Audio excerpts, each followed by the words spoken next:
Bonjour à tous et bienvenue dans cette seconde vidéo consacrée à mon DCA sur DYDX. Je prends quand même le temps de rappeler que je ne fais pas de conseil en investissement, je raconte juste ma vie en vidéo.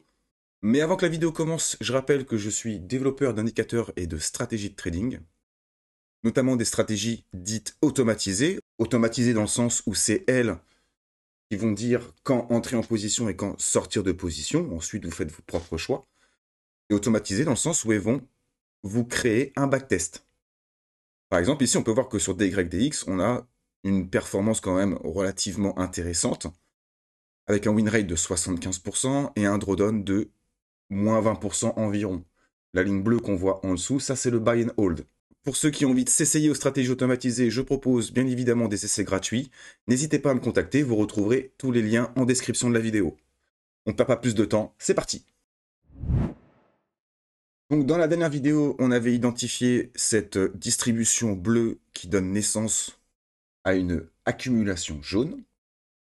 On ne le voit pas vraiment ici, mais on pourrait se dire qu'on a un SC ici, on a un ST ici. Ensuite, on a une belle incitation acheteuse en 3 temps qui nous donnerait ici notre SOS. Ensuite, ROST, STB, Spring. On en était là dans la dernière vidéo et on se demandait ici si c'était un Spring ou non. Pour moi, la localisation était très très bonne. D'ailleurs, à ce moment-là, j'avais un prix d'achat qui se situait, je crois, aux alentours des 1,10. Là, je peux vous montrer si vous voulez. Voilà, pour ceux qui connaissent mon portfolio, DYDX, pour l'instant, j'ai un prix d'entrée moyen qui se situe aux alentours des 1,20 $. C'est assez respectable. Bien évidemment, je continue à DCA. Pourquoi? Parce que pour moi, on est encore dans de très bonnes zones d'achat. On le sera encore jusqu'aux 4,50 $ à peu près. Bon, je vous cacherai pas que quand on a acheté du DYDX aux alentours des 90 centimes, 1 $, ça fait toujours un petit peu mal au cœur d'en acheter aux alentours des 4,50 $. Donc c'est pour ça que je continue à DCA ici dans cette zone-là. Et globalement, maintenant ce que je vais m'attendre, parce que ici on a eu nos premières confirmations. Confirmations, ce sont les traits bleus qui sont ici. Donc on a nos premières confirmations ici. La confirmation ultime, ce sera quand on cassera l'UTAD bleu. Parce qu'on peut être toujours sous le coup de cette grosse distribution. Bien évidemment, c'est un petit peu plus rare, mais le prix pourrait soit dévisser ici, soit prendre la liquidité qu'on a ici, pour ensuite redévisser, faire de nouveau plus bas, bear market, tout ce que vous voulez, fin de marché. Tout est possible en trading. Personnellement, c'est pas mon plan. Ici, globalement, je m'attends à quelque chose qui reste bullish. Je m'attends à ce qu'on respecte la théorie de dos et qu'on fasse toujours des plus hauts de plus en plus hauts et des plus bas de plus en plus hauts. Même si on n'exclut pas, pourquoi pas, un petit ménage pour repartir. Ça permettrait de peut-être faire un moins 30%. Oui, voilà, un petit moins 30%, voire même plus, pour vider un petit peu le marché et ensuite repartir. On voit que sur l'open interest, ça n'a pas l'air vraiment de suivre. On voit ici, alors c'est de l'open interest, c'est du grosso modo ce que je fais. Il faudra aller voir les funding, etc. Mais ici, on voit qu'on a un prix qui chute, open interest qui monte. Il y a peu de gens, il y a peu de probabilité que ce soit des gens qui prennent des positions longues sur une phase baissière, notamment quand on casse le SC, ça rend énormément de gens bearish pour une continuité baissière. Pour moi, il y a très peu de chances qu'ici, les gens qui rentrent ici, ce soit du long. Très peu de chances. Ici, pourquoi pas, sur cette grosse bougie impulsive ici, pourquoi pas, on peut avoir du long qui est rentré, mais on voit que derrière, un tout petit mouvement baissier suffit à vider le train. Donc pour moi, ce sont des longs qui sont rentrés ici, on les a sortis, petite incitation vendeuse en M, et on repart. Et on voit que l'open interest ne suit pas. Ici, on a traumatisé les gens ne savent plus si c'est bullish, bearish. D'ailleurs, c'est globalement dans cette zone-là où je suis entré en position longue en perpétuel. Et c'est pour ça que je continue à DCA. Aussi, pourquoi? Parce que on voit déjà que l'indicateur de bougie est passé violet. On voit qu'on a une belle réaction des volumes. On a une belle augmentation des volumes ici. Donc ici, il a l'air de se passer quelque chose. L'open interest ne suit pas. Le momentum redevient bullish. J'ai toutes les raisons du monde de continuer à DCA DYDX. Si je zoome un petit peu, on pourrait essayer de repérer des petites accumulations de liquidités, même si, comme je le disais juste avant, je m'attends à ce que la théorie de dos soit respectée à partir de maintenant. Là, comme vous pouvez le voir, j'ai une petite alerte qui se situe ici, parce qu'on pourrait y voir, pourquoi pas, des relatives equal low.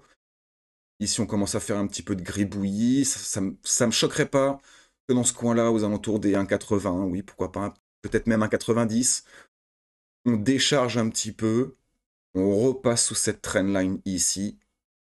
Je vais dézoomer. Cette trendline ici, faire peur un petit peu aux gens, prendre un petit peu de liquidité pour repartir. Mais j'ai pas l'impression qu'il y ait vraiment beaucoup d'argent à aller chercher. Les gens n'ont pas l'air de vraiment FOMO ce mouvement. Et on voit qu'il suffit de pas grand-chose, hein. On voit que globalement, ici le prix monte, l'open interest descend, donc là on a sorti probablement plus de short que de long. Ici on a le prix qui baisse avec l'open interest qui baisse. Donc ce qu'on sort, c'est pas du short, c'est pas des gens qui sont rentrés en scalping short ici et qui ont pris profit ici, il y a très peu de probabilités. Donc c'est très probablement des longs qui sont entrés avant qu'on est en train de sortir ici, qu'on est en train de faire douter. Donc pour moi, globalement, ça reste vraiment haussier.